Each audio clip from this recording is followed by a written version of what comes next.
Avis vascular centre మన దేశంలోనే 8th క్లాసో 9th క్లాసో గుర్తులేదు సార్ నాకు సరిగ్గా.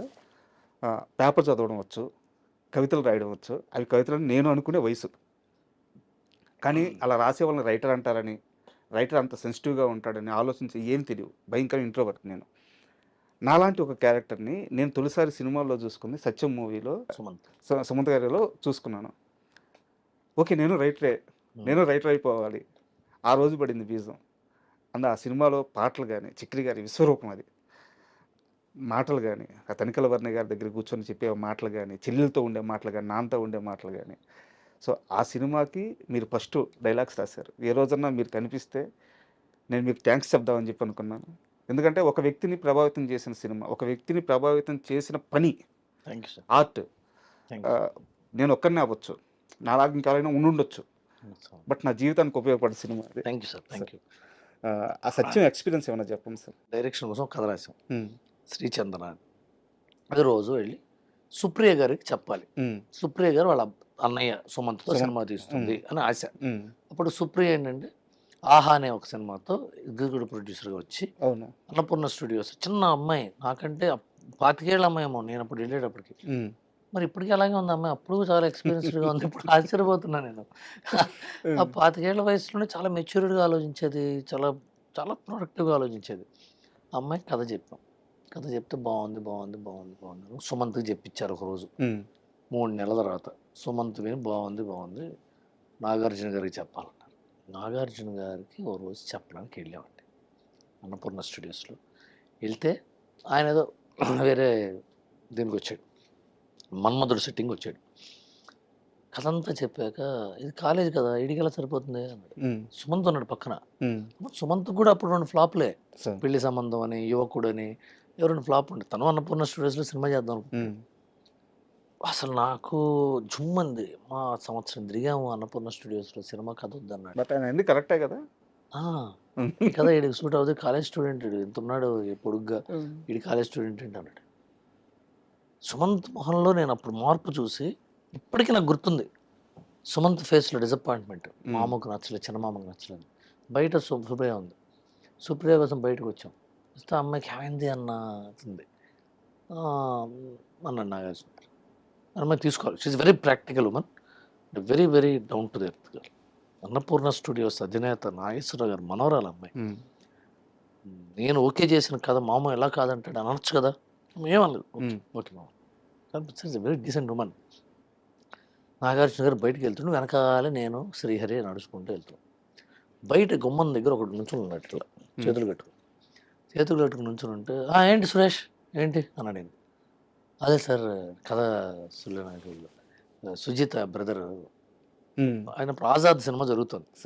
ఆజాద్లో సుజిత అని ఆయన బేబీ సుజిత్ ఉంది కదా, పసివాడి అమ్మాయి సిస్టర్ క్యారెక్టర్. ఆ సిస్టర్ వాళ్ళ అన్నయ్య ఇతను సురేష్. నాకు కాదు సుమంత్ గారు ఉంటే చూడొచ్చు కదా అన్నాడు ఆయన. సుమంత్ వంగ చూశాడు. నేను ఇతను నాగార్జున కథ చెప్పడానికి వచ్చాడు. కండిపా సార్ కండిపా, ఈ రైటర్ని పెట్టుకో బాగానే చెప్పాడు కదా అన్నాడు. అసలు ఎందుకు అనాలైనా కథ నచ్చలేమని చెప్పింది అంటే ఆయనకి ఏదో స్పార్క్ కనిపించింది. అంత గొప్పవాడంట నాగార్జున గారు. డైరెక్టర్ని ఇంటికి పిలిచాడు 2 రోజు. ఇది నాకు తెలియదు కదా, ఇప్పుడు పూర్తి చేస్తాను. సుమంత్ కండిపా సార్ అంటే ఇతను బయటకు బాగానే చేశాడు రే అన్నాడు. అని బయటకు వచ్చి అతను ఆ స్టూడియో చూడడానికి వెళ్ళిపోయాడు. మేము ఇద్దరం ఉన్నాం, hello Suresh, hello Ravi, coffee తాదా అన్నాడు. ఇద్దరు అన్నపూర్ణ స్టూడియోస్ బయటకు వచ్చి టీడీపీ పార్టీ ఆఫీస్ పక్కన ఒక టీ స్టాల్ ఉండేది సార్. ఇప్పుడు ఉందో లేదో మరి, ఇప్పుడు లేదు సార్, ఈ మధ్య తీసేసినట్టున్నారు. అక్కడ టీడీపీ పార్టీ సామాన్లు కూడా అమ్ముతుండేవి, జెండాలు ఒక కాఫీ మెషిన్ ఉంది. ఫస్ట్ టైం నేను మెషిన్ చూస్తుండే అక్కడే. నొక్కితే కాఫీ రావడం ఏంటని ఆశ్చర్యం కదా. ఇప్పుడు సుమంత్కి ఏం చెప్తాం, ఆయన నాగార్జున గారు వెళ్ళే ముందు ఏం చెప్పాడంటే, సుమంత్ ఫెయిల్యూర్లో ఉన్నాడు, ఒక ఫెయిల్యూర్ స్టోరీ చేయండి, అందరూ తిట్టాలి క్యారెక్టర్స్, కానీ అతను మంచివాడై ఉండాలి, అతను గొప్పవాడై ఉండాలి, కానీ ఎవరికి తెలియకూడదు, ఇట్లా ఏమైనా కథ రాసుకోండి అన్నాడు.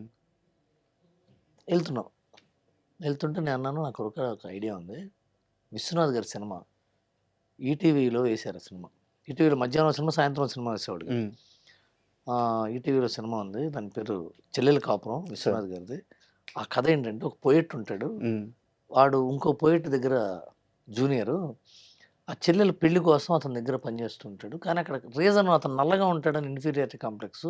అది తీసేస్తే గనక అది బావుంటుంది అని ఇట్లా చెల్లెల కోసం ఒక అన్నయ్య ఒక లిరిక్ రైటర్ దగ్గర గోస్ట్‌గా పనిచేసి వెళ్తూ ఉంటాడు. ఈ లవర్ ఏమో అతను లిరిక్ రైటర్‌ని లవ్ చేస్తుంటుంది. అతని సాంగ్స్ అనుకోని. సాంగ్స్ అతను గౌరవిస్తుంటుంది. ఇతనే పక్కన ఉంటాడు. అతనికి తెలీదు ఈ అమ్మాయి. హ్మ్. ఇది కథ అంటే సూపర్ అని సురేష్ మళ్ళా వచ్చాడు. అప్పుడే నాగార్జున గారు కారెక్కుతున్నాడు. హ్మ్. కారెక్కుతుంటే సార్ ஒரு కథ ఇருக்கு సార్ అన్నాడు. అప్పుడే ఇరుకా? వీడేం చేశాడు సురేష్ పెద్ద ఇంకో కథ రాశాడు దానికి. సార్ నేను హీరోగా చేయడం కోసం కథ రాసుకున్నాను సార్. హ్మ్. అది మీరు అడుగుతున్నారు కాబట్టి చెప్తాం అనుకుంటున్నాను. నువ్వు హీరో ఎప్పుడేం చేయొచ్చా? ఇప్పుడు నాకు కథ కావాలి కదా! నువ్వు చెప్పు అన్నాడు. హ్మ్. చెప్పాడు. బానే ఉంది. ఇది బావుంటుంది సుమంత్ చేస్తే. ఓ సూపర్ గుడ్ వాళ్ళు చేస్తారు కదా! 'రాజా', 'సూర్యవంశం' హ్మ్. అలా హీరో మంచోడు కానీ అందరూ తిడుతూ ఉంటారండి. అలాంటి స్టైల్ ఇది. ఇది వర్కౌట్ అవుతుంది. 'విజేత' ఈ స్టైల్‌లో ఉంది. ఇది చేద్దాం ఇది. కూర్చోబెట్టు సుప్రియ మనం కాటేజ్‌లో వాళ్ళని కూర్చోబెట్టి చేయించు చేద్దాం అన్నాడు. ఓకే అయిపోయింది సినిమా. Judgement sir. ఓకే అయిపోయింది సార్. స్పాట్‌లో ఆ జడ్జిమెంట్. ఓకే. హ్మ్. సో, ఆ రోజు జడ్జిమెంట్‌తో నా జీవితం స్టార్ట్ అయింది. సత్యంలో. అక్కడి నుంచి ఇంకా ఎస్. గోపాల్ రెడ్డి గారు కెమెరామెన్ గారి ఇన్వాల్వ్‌మెంట్ ఆయన కూర్చోబెట్టి ప్రతి కథ వినేవాడు, సీన్ వినేవాడు. తమిళ్ డైరెక్టర్ కదా అతను. సార్. చక్రి సార్ నాకు భాస్కర్ భట్ల రవికుమార్ అనే గొప్ప స్నేహితుడు దొరికింది ఆ సినిమాతో. సార్. కందికొండ దొరికింది ఆ సినిమాతో. చక్రి గారు బాగా క్లోజు నాకు. అప్పుడే పరిచయం. అప్పటి నుంచి ఇంక అతను కొస్తా అప్పుడే బాచి అవును. అవును. చేసాడు అవును. కదా. అవును. రోజు సాయంత్రం కాటేజ్‌కి వచ్చేవాడు. అతనికి ఫుల్ మందు. ఆయన ఫుల్లీ లోడెడ్. ఆయన తాగొచ్చేవాడు ఒక్కోసారి. మేము అన్నపూర్ణ స్టూడియోస్ ఇక్కడ చేయకూడదని బయటికి తీసుకెళ్ళాం. మాకు ఫ్లాట్ ఉంది. లేకపోతే తన ఇంటికి వెళ్ళేవాళ్ళం. స్టూడియో తప్పు కదా! సార్. అంతా మళ్ళీ వచ్చి ఇక్కడ కూర్చొని భోజనం చేసాడని ఇక్కడికి వచ్చేవాళ్ళు స్టూడియోకి. హ్మ్. వచ్చి ఒకసారి పాట ఇవ్వడు. బాగా చెప్తున్నాం ఏదో చెప్తున్నాం. నడుచుకుంటూ బాత్రూమ్‌కి వెళ్ళాడు. నేను కూడా బాత్రూమ్‌కి వెళ్ళా. అతను తాగితే పడిపోయి గోడకి ఆనుకుపోయాడు. సార్. గోడకి ఆనుకుపోయాడు ఇట్లా. అంటే పక్కనే ఉన్నా నేను. అన్నాడు. నేను డైరెక్టర్‌ని పిలిచి ఏదో గొణుకుతున్నాడు చూడండి పాటేమో అది. అంటే మచ్చా సూపర్ మచ్చా ఏదో ఒకటి పాడు కదా! హ్మ్. అది వచ్చి బావుందా అన్నాడు. బావుంది నువ్వు అసలు సూపర్ అని చెప్పి కూర్చోబెట్టి మళ్ళా పాడమంటే నననననననననన అబ్బా! మధురమే నీ నడకే చూస్తూ పాటది. కందికంట ఫట్ ఫట్ ఫట్ ఫట్ రాశాడు. అదే ఇట్లా వచ్చినాయి. అసలు అలాగే చివరి పాట పిలిచిన పలకవే ప్రేమ అది షూటింగ్ అయిపోయిన తర్వాత సినిమా అయిపోయిన తర్వాత అప్పటికప్పుడు భాస్కర్ భట్లను కూర్చోబెడితే గార్డెన్‌లో కూర్చొని రాసాడు పాట రికార్డింగ్ జరుగుతుంటే ఓ పక్క. హ్మ్. పిలిచిన పలకవే ప్రేమ గార్డెన్‌లో కూర్చొని రాసాడు. ప్రేమే మధురం ప్రేమే కావ్యం అన్నీ కాదా అది. ఐ లవ్ యూ బా ఏం పాట సార్. అది ఎంత పాట టక టక టక టక టక రాసాడు అసలు. హ్మ్. అది భాస్కర్ భట్ల మ్యాజిక్ అది. అయితే సో, అలా పాట అంతా అయ్యి సత్యం అంతా సరే మా అందరి కెరీర్ సత్యం రాజేష్. సార్. సత్యం రాజేష్ గురించి చెప్పాలండి. సత్యం రాజేష్ నేను ఫస్ట్ ఎక్కడికి గెలిచామంటే ఇప్పుడు నేను సత్యం రాజేష్‌ను ఇంటర్వ్యూ చేస్తే మాత్రం ఇది చేయమని అడగండి. సార్. సత్యం రాజేష్‌కి స్లో మోషన్‌లో నడవటం అనే విద్య తెలుసు. ఓకే. మామూలుగా నడుస్తాం కదా! అతను స్లో మోషన్‌లో ఇట్లా నడుస్తుంటాడు. అదొక విచిత్రమైన స్టైల్ ఎప్పటికి హ్మ్. రాలేదు. హ్మ్. హ్మ్. ఫాస్ట్‌గా నడుస్తాం. స్లోగా ఎలా నడుస్తాం? ఏదో మనం టీవీలో ఇలా స్లో స్లో మోషన్‌లో మోషన్ పెడితే షాట్ లాగా. చేస్తారు కదా! 'జోరుగా హుషారు' గాని 'చంద్రమహేష్' సినిమాకి 'చంద్రమహేష్' గారు కూడా చేశారు కదా! చేశాను సెటర్ చేశాను. అది కూడా చూసాను నేను. హ్మ్. ఆ 'చంద్రమహేష్' గారి సినిమాకి అతను యాక్టర్‌గా వచ్చాడు. చిన్న యాక్టర్. ఓకే. దాంట్లో మా ఫ్రెండ్ జేకే అనే అబ్బాయి మా రూమ్‌మేట్ ఉంటే అతన్ని పెట్టడానికి దానికి కొరటాల శివ డైలాగ్ రైటర్. హ్మ్. 'జోరుగా హుషారు' గారు. సో, ఆ జేకేని పెట్టడానికి వెళ్ళినప్పుడు సత్యం రాజేష్ స్లో మోషన్‌లో భలే ఉన్నాడే అనుకుని మా ఆఫీస్‌కి మా రూమ్‌కొస్తే అక్కడ సత్యం డైరెక్టర్ సూర్యకిరణ్ పరిచయమై సురేష్. ఆ సినిమాలో పెట్టాం. అతనికి 'వర్షం' సినిమా వచ్చింది. ఓకే. ఆ టైంలో. 'వర్షం' మరి ఎంఎస్ రాజు గారు అంతే పెద్ద పెద్ద ప్రాజెక్ట్. కంపెనీ. అవును. పెద్ద ఒక్కడు ప్రొడ్యూసర్ ఆయన. పెద్ద కంపెనీ కదా! నాకు 'వర్షం' షూటింగ్ ఉంది. మాకు 'వర్షం' షూటింగ్ ఉందనేవాడు. హ్మ్. ఇక్కడేమో నీ మీద పాటుంది. 2 మొక్కజొన్న పొత్తులున్నాయి. తిందువారు ఉంది. ఓరి దేవుడా ఉంది. హ్మ్. అని సత్యం రాజేష్ సత్యం కూడా బాగా ఫ్రెండ్లీగా ఉండేవాడండి. పైగా అతను వైజాగ్. మా సిస్టర్ అతను కొలీగ్ ఏదో కంపెనీలో. తర్వాత తెలిసింది. సో అతనికి సత్యం రాజేష్ అందరికంటే ఎక్కువ సత్యం వల్ల సక్సెస్ అయిన సత్యం రాజేష్. Correct sir. ఆయన పేరే అది అయిపోయింది కదా డిసిప్లిన్డ్ పర్సన్. చూడండి అప్పటికిప్పుడు రివర్ట్ల యాజ్ ఇట్ ఈస్ ఉంటాడు. సార్. Disciplined. అంటే ఇది చెప్పొచ్చో లేదో తెలియదు కానీ నిజానికి మధ్యలో ఆయన టాలెంట్కి తగ్గ సినిమాలు కూడా రాలేదు ఆయనకి. బట్ అప్పుడు కూడా ఆయన ఎంతే స్ట్రాంగ్గా ఉన్నారు. ఈ హీరోల ఫ్రెండ్స్ పరిస్థితి అదేనండి. హీరోల ఫ్రెండ్స్ మారుతుంటారు. హీరో వయసు మారే కొద్దీ హీరో ఫ్రెండ్స్ని తగ్గిస్తుంటారు వయసు. అది అంతే. కానీ తను మంచి యాక్టర్, సార్ బ్రిలియంట్ యాక్టర్, అసలు super. I really love him as actor.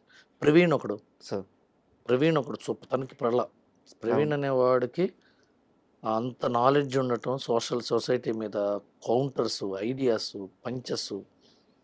నేను ప్రవీణ్, రాజేష్ ఇద్దరిని బాగా నమ్ముతా, బాగా పెద్ద యాక్టర్లని. అండ్ నేను ఇదే బెంచ్లోకి జోష్ రవి గారిని కూడా చెప్తాను సార్. అవును, జోష్ రవి అయితే ఇంకా అసలు రాలేదు ఇంకా. అవును అసలు వీళ్ళందరికీ పితామహుడు ఎవడో తెలుసా? చిత్రం సీను. సార్. చిత్రం సీను సక్సెస్ చాలా ఎక్కువ అవ్వాల్సిన వాడు. చిత్రం సీనుకు నాలెడ్జ్, క్వాలిటీ నాలెడ్జ్, ఇంకా అతను కూడా రావాలి. ఇక్కడ పడతాయి లేస్తాయి. అందరం ఇక్కడే ఉన్నాం కానీ ఫస్ట్ మీరు పూరి జగన్నాథ్ డైలాగ్ చెప్పినట్టుగా. సార్